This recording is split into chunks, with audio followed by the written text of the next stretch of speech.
The fault. We believe that all men are created equal. To the magnificent mosaic that is America. From radio beacon to radio beacon. I have a dream. Change has come to America. Believe me. Knock, knock. Who's there? Hey! It's a figment of your imagination. Randi Rhodes Show. Turn up your mind. Everyone now in the Senate who's taken a constitutional oath to uphold our Constitution, and that doesn't mean loyalty to an individual. It doesn't mean loyalty to a political party. It means loyalty to our country. The president left the House with no choice. And I think a lot of us are watching this process, watching Washington go through the motions, and not expecting much but a foregone conclusion when it gets to the Senate. But we cannot give in to that sense of helplessness, because that's what they want. It was a constitutional necessity for the House to act as it did. And, Trump's response to suggest that only half of the American people want to see him thrown out of office now, I find is dumbing down the presidency beyond what I even thought he would do. If President Trump thinks that he should not be impeached, he should be not scared to put forward his own witnesses. The court that counts here is the court of public opinion.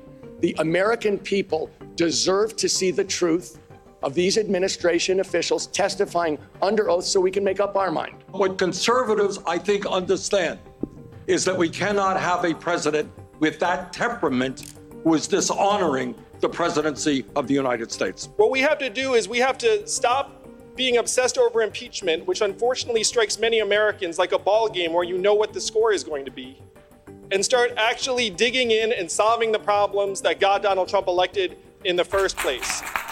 It was a great debate. I loved it. I loved it. Because you could go crazy listening to, this lunatic. You could go crazy listening to this immoral, bastard. You could lose your mind, and he's exhausting. And so it was really fun and wholesome fun to hear our issues literally debated. We were promised a debate in the House. That was not a debate in the House. That was Republicans reading talking points and Democrats reading a case, laying out a case for impeachment, laying out a case of criminal activity, criminal behavior, and criminal intent to commit criminal behavior. So we never really got a debate, and I was craving one. I was wanting one. I was needing one. And then Pete Buttigieg got a garbage can beaten. Did you see that? Wow.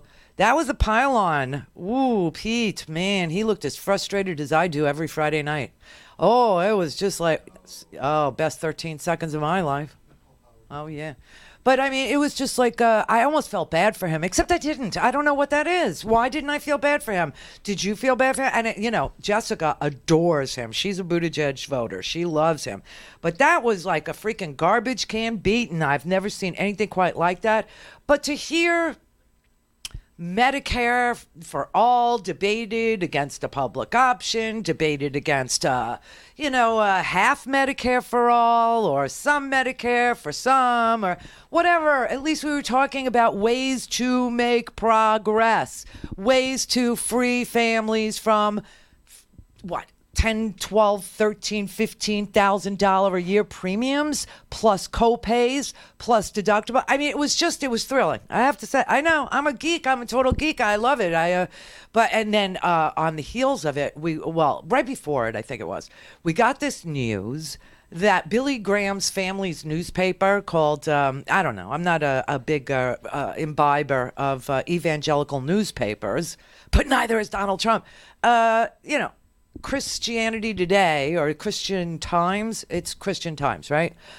They put out an opinion piece saying that Trump needs to be removed from office. It was an editorial written by the editor-in-chief of the Christian Times. It's scathing. I don't know if anybody bothered. And you know what was really crazy? I was trying to get a copy of it. You probably were too. Something that you never read. I don't know. I don't think, you read it. Does anybody read it? I don't know. Do you read it, Brett?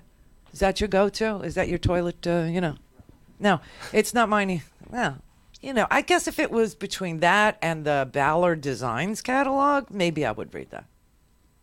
But usually for me, it's a Vanity Fair, and nothing beats that. You know how I am. But honestly, so Christianity Today, actually, the editor-in-chief put out this amazing article telling, it's an opinion piece, it's an editorial, telling I guess white evangelicals, bye-bye white people, telling the white evangelicals, you have to choose now between Jesus and Trump, because they're not the same, which I think many people thought it was, right? But they laid it out very clearly. No, they're not the same. This is a false prophet. This is a golden calf, okay? This is what Matthew warned you about. This is exactly what it is. And if you choose, if you shirk the truth about God for a lie and you worship and, serve something that isn't, God, you're doing a very big disservice to your soul. That's pretty much what this article said. They say, I'll read you a little bit of it. But, before I read it to you, I just wanted to tell you, so I'm trying to get the article. That website was never built for publicity, okay? It just wasn't. That freaking site was, it wasn't crashed, but you could not. It was just a little circle. It was, spinning around. And they have a little red circle. It's very interesting. But it was, no one could get the article. And then I'm hearing them read, snippets of it on various news channels. I'm like, how did you get it? How did you get, I think they probably, the editor, his name is Mark Galley. I think he probably scanned it to the news because no one could get it. Until this morning, and everybody's done with it. But bye-bye, white evangelicals. Welcome to our party. Welcome over here. We are much more like, what you would think a Jesus would be like than this man who claims to be Jesus, okay? So it's really devastating. And so, of course, Trump, had to tweet out, it's a left-wing rag. Screw those evangelicals. Those aren't my evangelicals, I swear to God, he's so disloyal to, and the evangelicals in this country who have been smelling the hypocrisy for a really long time tend not to, let's say, be the white ones. There are lots of evangelicals in this country, but for some strange reason, there are white ones and then there are non-white ones. And the non-white ones are very hip to him. And the white ones needed to be told, and they told him. He wrote, the facts in this instance are unambiguous. The president of the United States attempted to use his political power to coerce a foreign leader to harass and discredit one of the president's political opponents.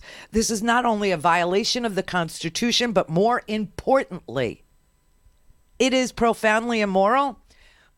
See, for me, this is where, I go to Vanity Fair, right? This is where I make the choice because, he's saying, so it's not constitutional, but more important than the Constitution is it's immoral. See, that's why I can't stay with it. You see what I mean? Because for me, I'm a constitutional dweeb. I really, Anyway, this is how you speak to them anyway. He said the reason many are not shocked about this is that the president has dumbed down the idea of morality in his administration. He has hired and fired a number of people who are now convicted criminals. He himself has admitted to immoral actions in business and his relationship with women, about which he remains proud. His Twitter feed alone, oh, thank God. His Twitter feed alone, with his habitual string of mischaracterizations, lies, and slanders, is a near perfect example of a human being who is morally lost and confused. Trump's evangelical supporters have pointed to his Supreme Court nominees in his defense of religious liberty and his stewardship of the economy. It says, this damages the institution of the presidency, damages the reputation of our country, damages the spirit and the future of our people. None of the president's positives can balance the moral and political danger we face under a leader of such grossly immoral character. So they finally told the white people, listen, you're selling your soul, buddy. You're selling your soul. I told you that a long time ago, but you didn't want to hear from me.